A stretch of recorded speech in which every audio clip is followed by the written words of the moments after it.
Hey everybody, it is never a dull moment here in my fish room. I was actually coming in here to shoot a short video explaining how my leaking waterfall sort of self-healed. Over the last week or so I haven't had any leaking at all, and the back of the waterfall has dried up completely. So I come in this afternoon and I notice the water in the tank is awfully low. My plans this evening were to install a new filter in my native tank, but that is running late. It is not going to arrive today, so that'll be here tomorrow, hopefully. Unless something went really wrong, but we'll see about that. Anyway, we are really low on water here, and that had me concerned, so I made my way around back here. And everything's wet. So, I mean, everything's wet. It was never this wet before.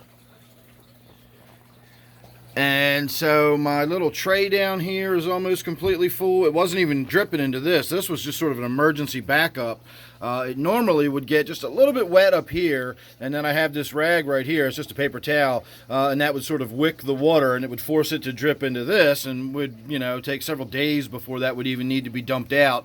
And then likewise, just in case I have this rag on the end, that would drip into that bucket. And again, that's not optimal. I understand that.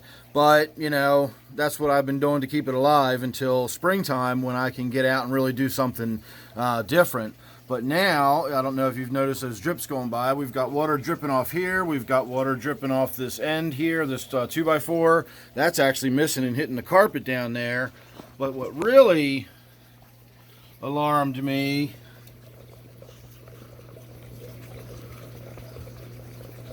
is that.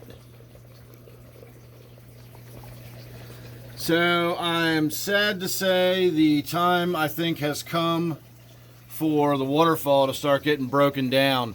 The tank can stay fine. You can see how this is sitting on a wooden stand, and that is actually just sitting right over the lip of the tank. All I've got to do is unbolt this right here and unbolt all that right there, and then that whole waterfall just completely detaches, and the tank is left sitting on this piece of wood. So it won't be an issue to remove all the waterfall. It is basically built in situ, so it is way too big to just move. I would have to actually break it apart and tear it down as I did it, and just sort of, destroy it in the process, which I knew was the case when I built it. And as I've said before, if you're not a regular viewer, I honestly never expected to get this much out of this waterfall. I've really, really enjoyed it. It was a fun project. I built it in such a shoddy, I slapped it together, having no idea what I was doing. I've never done anything like this before, so again, I chalking this thing up as a fantastic success.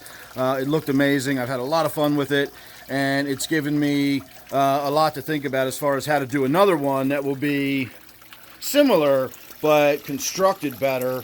And of course, now I can get a better idea of what to do as far as, visually, because you just don't even see the waterfall. Not only do I have a channel where the water's supposed to be flowing and splashing, there's a little pool down here where the water's supposed to collect, and then the falls come over. You don't see any of that, but it also actually overflows, and you can kind of see up here where the water is sort of just flowing down and splashing in there. But it really is a whole waterfall effect back there, and there's so much plants growing on it, you just can't even see back there. And this is after I've cut it way back. This is after a massive haircut. So I was going to talk about working on the aphids that are back. I did reintroduce the aphids. I brought some plants from outside, and I didn't spray them or check them or anything. And sure enough, once I noticed some aphids were crawling around, I looked at my new plants, and they had aphids on them. So I know I brought more in. I did wipe them out before, but I reintroduced them again by bringing stuff in from the outside. Always a worry, whether it's bringing in fish from the outside. That angelfish really just does not like that gourami. Not really sure what's up with that. I didn't think that angelfish minded gouramis all that much, or really was bothered by them, so we might have to figure out something to do with those two. I might try to put the gourami in my 40 breeder with the rainbow fish and the dwarf pike cichlid over there. I don't know how well that would work out with the pike cichlid, but I can see it's not working out with the angelfish here, so I don't know. Someone's asked me before, why don't you put the gourami in the gourami tank? And the reason is that is a 3-spot color morph, whether it's the opaline or gold or lavender, any of the ones that are these 3-spot color morphs, the blue gouramis.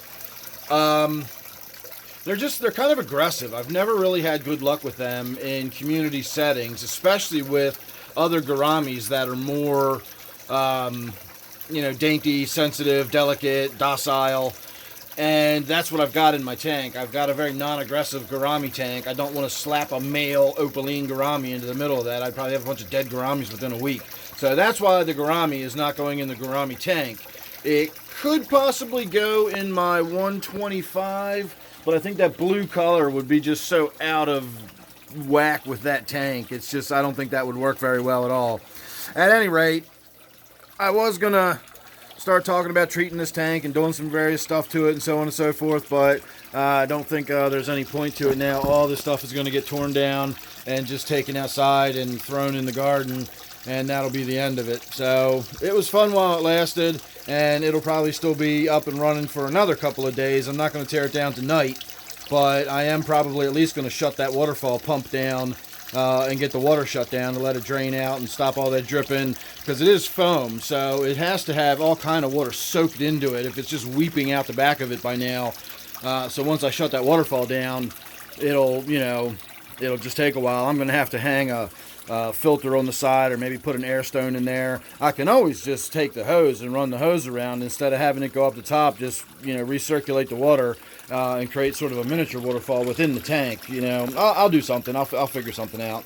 So make sure you subscribe, that way you won't miss that or anything else. But say goodbye to the waterfall tank here, at least for now. Like I said, it'll be back. We'll do something in the springtime. I was hoping we'd make it till spring, but apparently we're not going to, so we're gonna tear it down soon, and we will do something even better next year. So again, make sure you're subscribed, you won't miss any of that, and don't forget this one is my waterfall tank. So thanks for watching, hope you enjoyed, and I will see you real soon in the next one.